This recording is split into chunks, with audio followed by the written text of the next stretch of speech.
Twitch Week has officially started in the Lost Glitches, and over the next 11 days, the game is going to be played live more than at almost any other point in the year. Draft mode, ranked sprints, tournaments, new systems, it's all happening at once.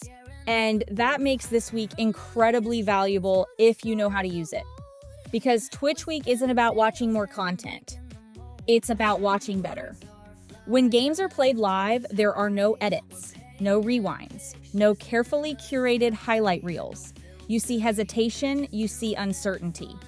You see players commit to lines and sometimes realize a turn later that the game has already shifted against them.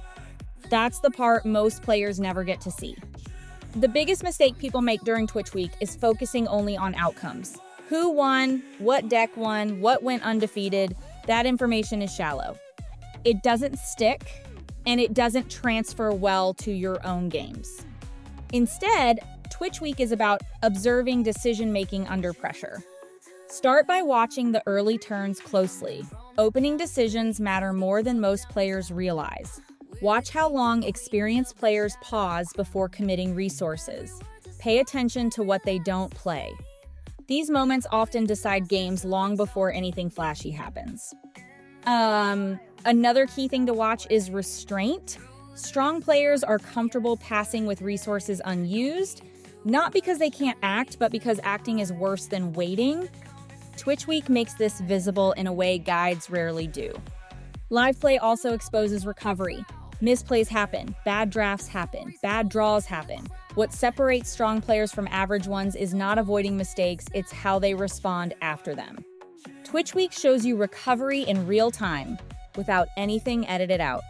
This is especially important during draft mode. Draft forces players to adapt to limited options and imperfect information.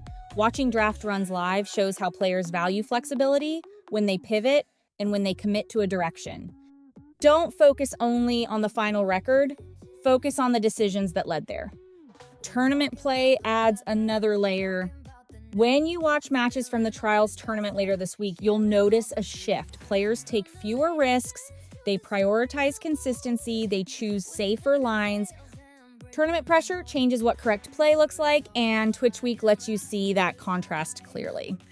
Ranked play during the Season 15 sprint and the transition into Season 16 tells a different story again. You'll see creators manage time, fatigue, and efficiency.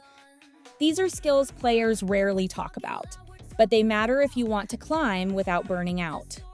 One of the best ways to learn during Twitch Week is to watch more than one creator. Different players solve the same problems differently. Jump between streams, compare approaches.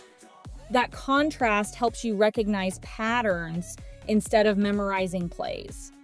And don't be afraid to engage. Twitch chat moves fast during events like this, but even forming questions sharpens your understanding. You don't need perfect questions, curiosity is enough.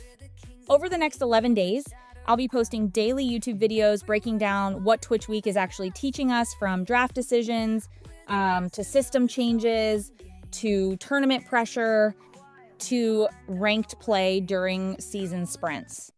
You don't need to stream. You don't need to play perfectly. You just need to watch smart. Twitch Week is live. Use it.